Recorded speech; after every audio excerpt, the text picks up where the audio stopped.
waktu Ali masih jadi raja ya. Beliau pernah, ibu-ibu sekalian, jalan di pemukiman Yahudi. Raja waktu itu sendirian jalan, tidak ada pengawal, nggak ada apa, dan memang begitu ciri khasnya raja-raja Muslim dulu ya. Mereka jalan, Ali jalan radhiyallahu anhu sendirian sampai lewat di pemukiman Yahudi dan lewat di satu rumah orang Yahudi. Ternyata di depan rumah itu ada baju perang yang sudah dicuci dan lagi dijemur.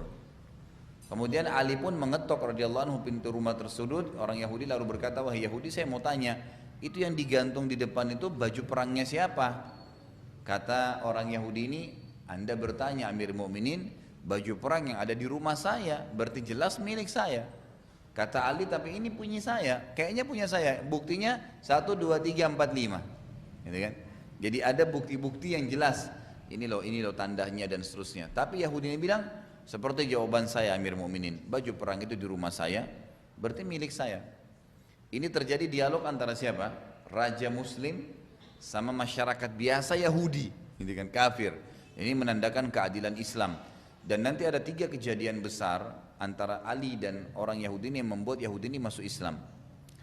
Akhirnya ibu-ibu sekalian, pada saat Ali ya dikatakan ini adalah milik saya karena di rumah saya, berkata kepada Yahudi tersebut, ini kejadian pertama yang membuat Yahudi itu syahadat. Dia bilang, kalau begitu, kata Ali ini, kalau begitu kita berhukum kepada pengadilan, disuruh diajak ke pengadilan. Pengadilan yang dibentuk memang pengadilan Islam dan hakimnya hakim Muslim. Pokoknya di Madinah menjalankan hukum Allah Subhanahu Wa Taala. Yahudi ini pun kagum. Ini permasalahan yang nanti membuat dia syahadat.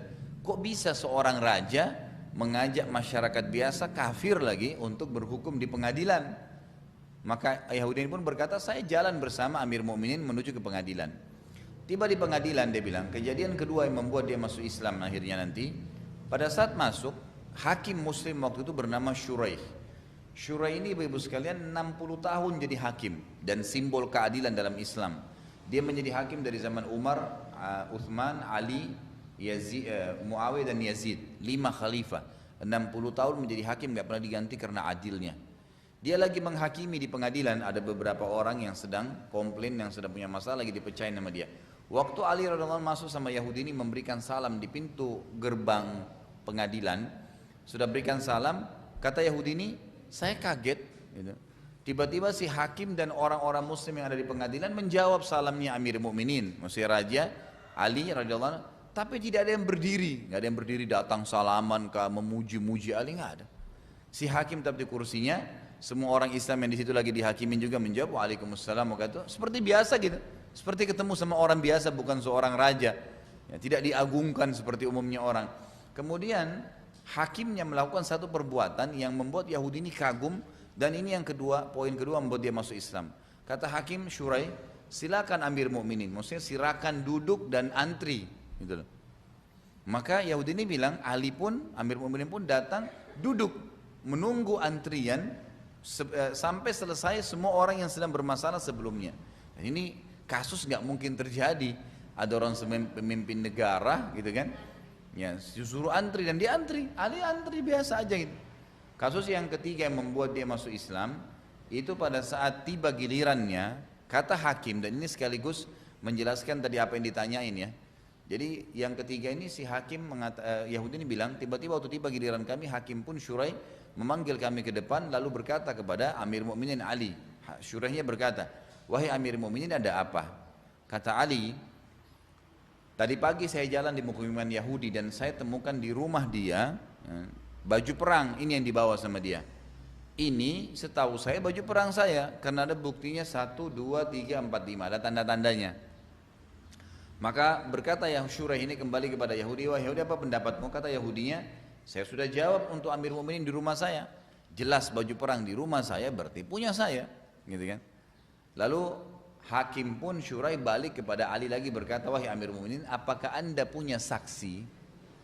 Ini ya, jadi kalau misalnya ada orang yang mengklaim sesuatu, dia harus punya bukti dan saksi, nggak bisa enggak.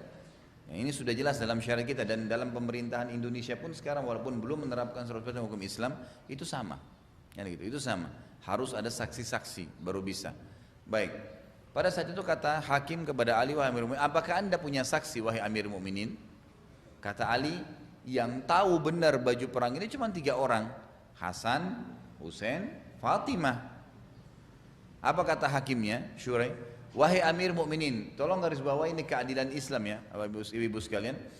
Yang sedang berbicara dengan Ali, hakim yang ditunjuk oleh Ali, dikasih gaji oleh Ali, gitu kan? Ali yang tentuin semuanya.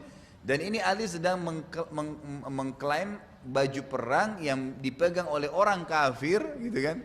Hidup di negara kekuasaan dia. Ini luar biasa nih kejadian. Nggak akan terjadi mungkin ya kalau zaman sekarang. Jadi akhirnya si hakim berkata, apakah anda punya saksi? Ini pegawai hakim meminta saksi dari pemimpin negaranya. Lalu kata Ali, saya tidak punya yang tahu baju ini kecuali 3 orang, Hasan, Husain dan Ali dan Fatimah.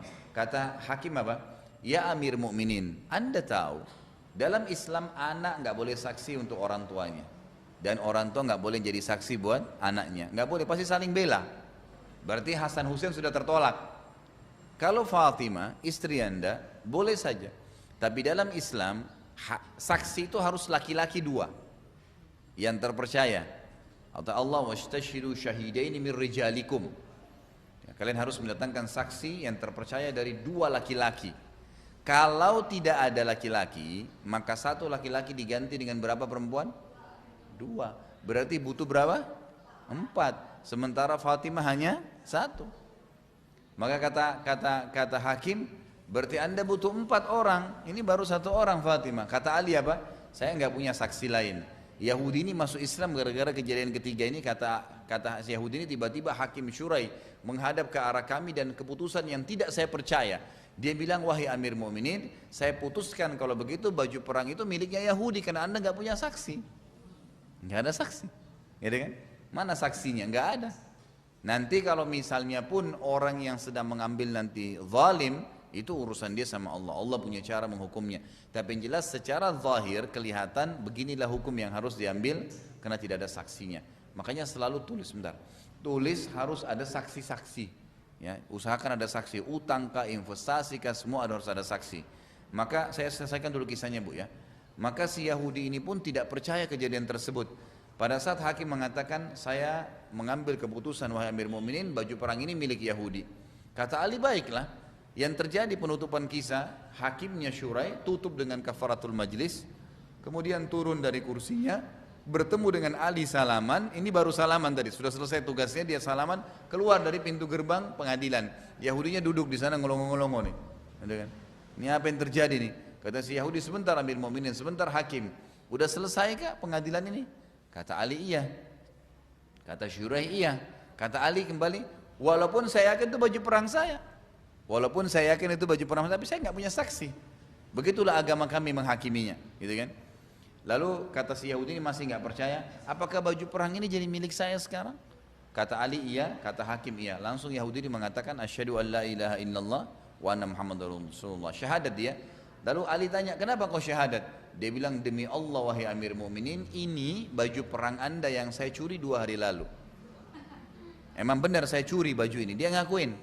Tapi saya masuk Islam karena melihat ya kebenaran dan kekuatan atau kebenaran agama kalian. Gitu kan. Jadi seperti itulah.